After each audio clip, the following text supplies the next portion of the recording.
Out in YouTube land. This is Monkey Wrench.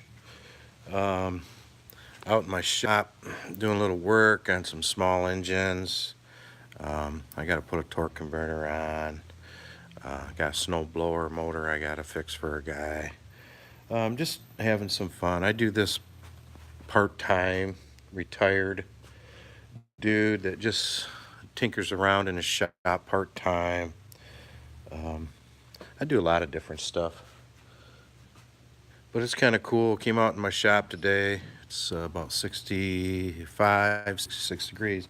Beautiful temperature. Not too hot, not too cold. Perfect.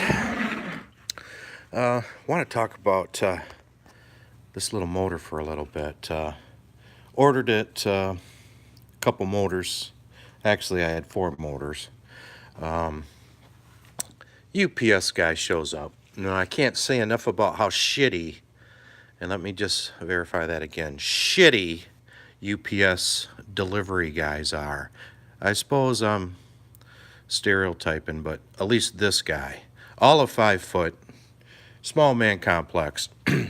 Watch him pull up to the house, beeps his horn, his door flies open. The next thing I know, he's kicking the boxes, the engines that are in boxes, out his side door.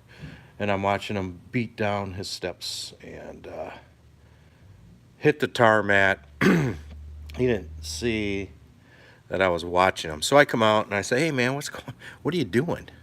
You know, and then he gave me some attitude. And I'm like, wait a minute, you're supposed to be taking care of the customer, not kicking his stuff out his frickin' side door. I mean, bam, bam, bam, bam on the tarmac. So I was cool. I said, listen, man, you got to be a little more careful with hope you don't do this to everybody's stuff. And then he started whining about how it should be coming freight and la la la la. And I'm like, listen, dude, I'm not here to listen to your problems, okay? If you don't like your job, get another one. You got a bad attitude, get an attitude check, okay? So I get the engines. I got there before he kicked them all down, but there was a couple I watched go down the steps and hit the tarmac. So, and this was one of them. This was probably the first one, because when he did that, he knocked the frickin' the springs out of the valves, the spring guides, the valves, everything fell out. So I get the other engines and make sure they run, you know, oil, gas, run, you know. And so I get to this one, and it's like compression, man. You go to pull this thing, and because the valves were dropped, it just like eats your frickin' hand. I mean, this thing would just yank your frickin' fingers back in. And I whacked my finger, and I'll tell you what, you know, it hurt, but I just take the pain, smacking up my frickin' hand. So anyways, whining a little bit myself. So I'm thinking, what the hell? We got a valve problem. Or there's an issue here. So I start taking it apart. Sure enough, take this cover off. Everything falls out. I'm like, you know, now if a normal Joe that don't know Jack would have received this, it would have been his boat anchor, because he wouldn't have known what to do, or he would have had to take it to a small engine guy like me and get it fixed, which is a bunch of bullshit. You buy it, it should come to you. It shouldn't be beat up. It should be ready to go.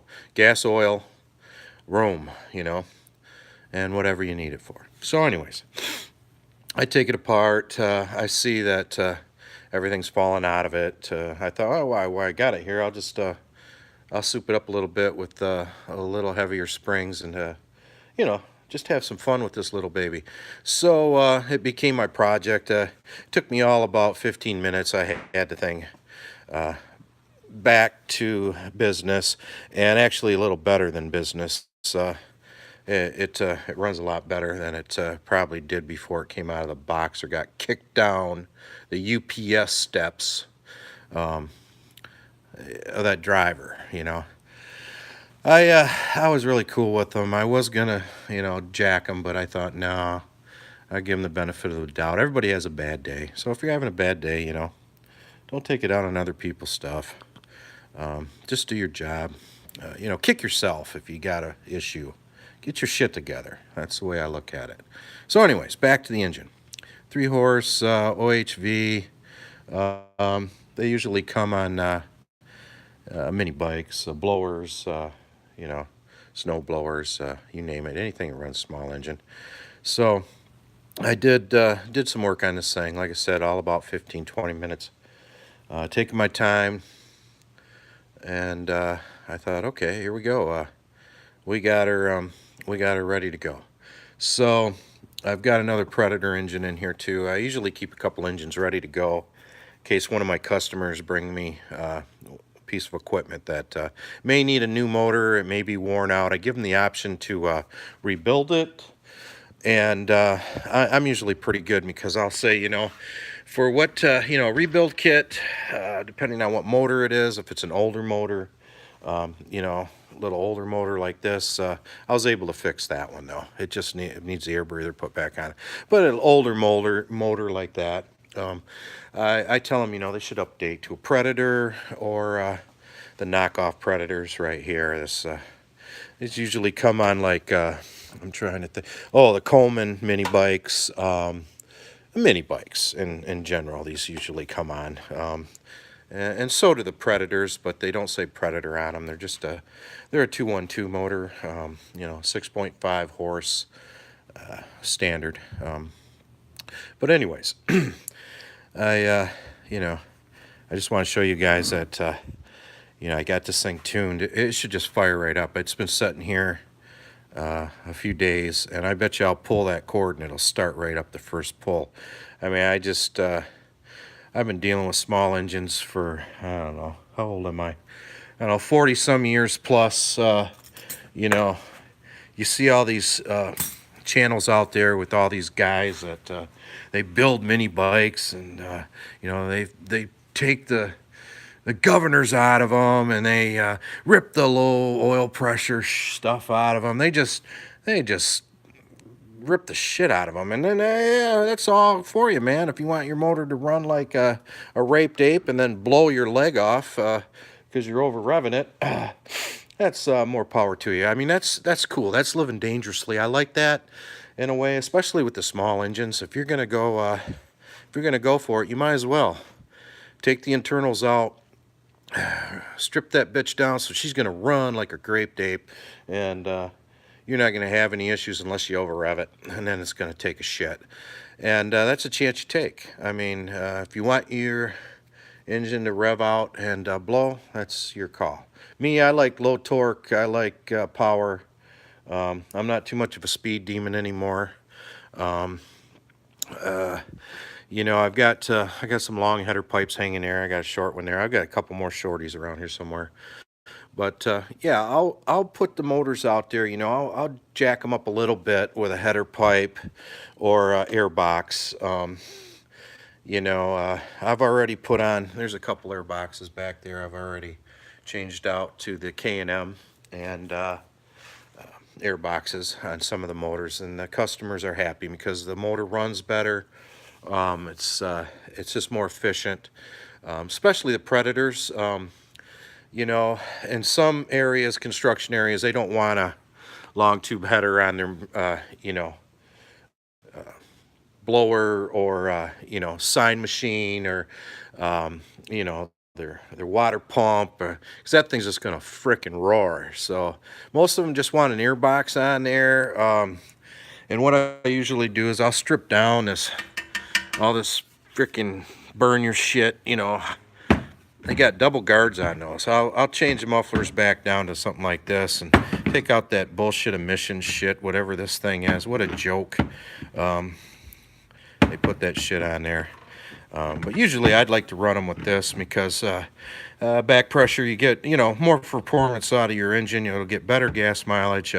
It'll run longer. A lot of people, they don't care about that, you know. They'll put the short tube or long tube on there and they just run the piss out of it. But truly, it sucks more fuel. So there's some info for those who don't know that. But for all you guys, and I've watched your videos that do mini bike builds, and mess around with that stuff. You know, they get a project and they gotta show us, which is cool. I like that. That's the way it should be. But you guys were still bouncing around in your daddy's nutsack when I was doing this stuff back in the 70s, late 60s, 70s, 80s. I was building mini bikes. I was bending my own tube. I was welding my own frames.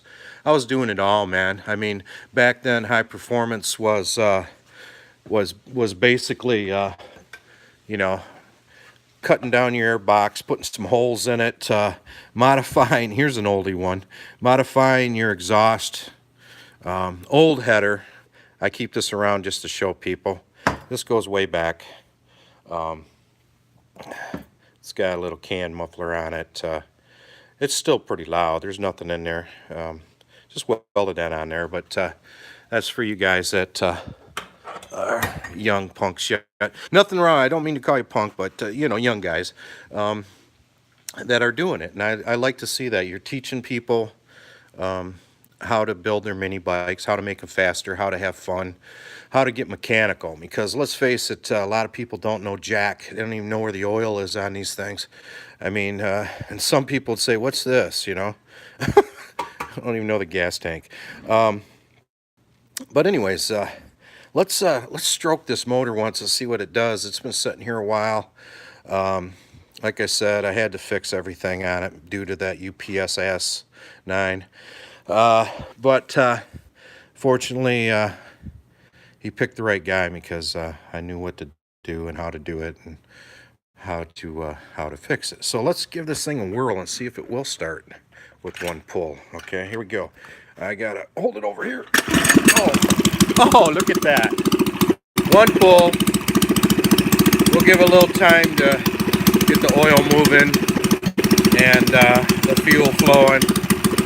And it just bounces around on my bench. It's a wild little motor. It's pretty cool. Now this is something that, you know, a lot of people think it's cool. I think it's just a bunch of noise. Here we go.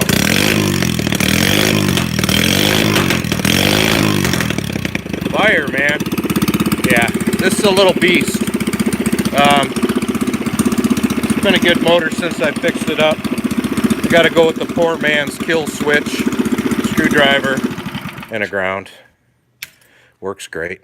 But yeah, here she is, ready to go. I was showing it to one of my customers the other day, and I think he's going to come back and buy it for his son's mini bike. He's got a 2-horse on there now. He's got a little doodle bug, his kid does, and he wants to upgrade a little bit. So I told him that, you know, I don't recommend this short header on there. You know, if you want to buy it with it, you can take it with you, and it's only 2 nuts, 2 locks, and you can switch it out. And I said, you know, I really recommend the can, and then I'll put one guard back on it so little guy doesn't burn his leg. And I think he's going to go for it. He texted me the other night and said that he was going to probably come back and pick it up. I'll give him a pretty good deal on it. You know, you can pick up a Predator for $100, $99. I got that one for $89 because I'm a member.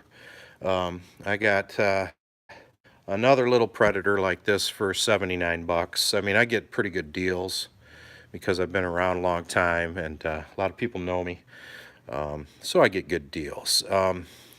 Not all the time, but in my neighborhood, in my area, I always get a great deal on everything.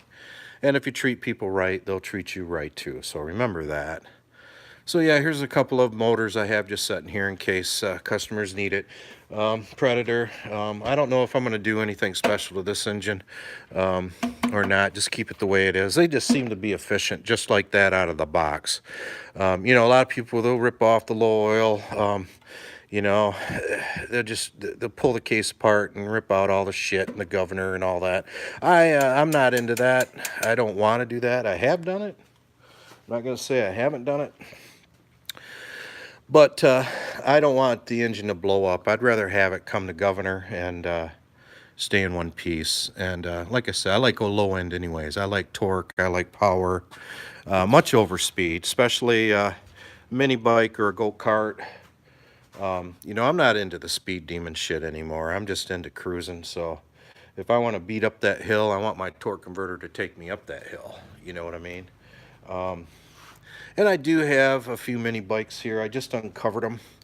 Um, I've had these Colemans for a while. I've got 5 of them. There's a little one. There's a big one. There's a big one. There's another little one. I gave one of them to my daughter to use when they're camping. But yeah, I bought some things from what the hell is it called? GoPowerSports.com. I bought a couple of their breathers. I bought a few things from them. Of course, they don't give you any deals, and they don't even send you any stickers, which is bullcrap. You know, I mean, look I got your name on there. Send me some stuff, man. I mean, I'll put it out there. Talked to a guy about it. He noticed them. I have covers. I cover everything up usually. These things are like mint still. They do have a little wear on them, but they're mini bikes. What the heck? You're gonna have fun with them. That was my son's when he was younger. He's bumped up to this one. This is kind of the family one. I ride it. You can see he's got a short header on his. I got just a regular can exhaust on mine. And then I got another one down here with a little Predator motor on it, which is pretty cool. That thing runs pretty good. That's kind of the whoever comes over can ride it one. But yeah, you can tell that you know, they have a little wear on them, little scratches there, little scratches here. You know, they're mini bikes. You're gonna get them scratched out there. You can't keep them beautiful. But the cool thing about these now is, you know, like I said, I build mini bikes for years, and you know, when I got these, it's been a few years back. I couldn't believe that they come with their own VIN number on them. You know, so in some states I found out that you can title them and you can get a plate for them and drive them back and forth to work, as long as the weather's cool. You can do that. But yeah, Coleman, I think they make a pretty good mini bike. I know there's bigger and better ones, but for a utility mini bike, for just rooting around the neighborhood or in the back field, you know, you're not going to be jumping humps and bumps and beating the crap out of it. No suspension. It's going to tear it up. It's going to start breaking bolts. You're going to have issues. But for just riding around on flat surface, occasional hill, does the job. I did, and I've done, this has been a while, I changed up, you can see the fenders on this one. What I did to make this a little different is I put the back fender on the front and the front fender on the back on this one. And I think it gives it a much better look by doing that. You got a little more fender hanging out the back, so you're not going to get, if it's wet, that's not going to shoot up up your back, and you're going to get all wet like this one. It's got, you know, the fatty, but still that's going to throw it up on you. And this one's not, because it hangs down. Yeah, you know, I change things up sometimes, and I thought, let's give that a shot and see how it works. It worked. All these bikes are cool. I have probably 6 more out in my barn in the back. These are just what's in my little pole barn right up here that we ride. I don't know, we've been riding them once, twice a week. At least the big ones. The little ones, not so much. When the kids come over, they ride them, but I usually take this one for a cruise. I call it mine, but everybody rides it. And here we go again. Look at that. Send me some stickers, so I can put stickers on. My kids like stickers, so let's get some stickers coming. I always take care of my stuff. Like I said, though, scratch here, no big deal. We're riding. Got the got the stands when you work on them. But back in to the shop, and everything's going good. I got to do a little bit of work on the snowblower motor here, which it's hard. I got to get a tripod because I can't hold the camera and do the work at the same time. But you guys seen the 03 horse run after its abuse. Runs like a top. But anyways, to all you guys that are out there building mini bikes and modifying mini bikes, I think you guys are awesome. I think you're doing a great job. I'm hoping that the younger generation catches on to this, and you know, train them to do get out there and do some wrenching. You know, a lot of people are not mechanically inclined. Been a mechanic, master mechanic auto, master mechanic heavy truck for 40 years. So I've been wrenching all my life. You can tell by my hands. You can tell by that big ass scar. Just these take a beating. Arthritis. But we keep on going. We take an ibuprofen or we take an Advil and we keep moving. Occasional shot of Johnny Walker and Jack always helps. But anyways, I gotta clean up my shop. It's been taking abuse the last couple weeks because I've been working on a lot of stuff. Oh yeah, and Corona Light, of course. A little Canada Dry once in a while. But yeah, here we go. Always remember to try to protect your hands from the chemicals and shit that are out there now, because back in the day we never did. Not that I'm paying for it now, but I don't want to. My later years, getting up there. But still wrenching on everything I can. And having fun, enjoying it. Enjoy your work, get into it. Have fun, keep your mind active, and you're going to keep rolling. That's pretty much all I got, folks. I hope everybody has a nice day. This is Monkey Wrench, and I'm gone. I hope you have a great day, people.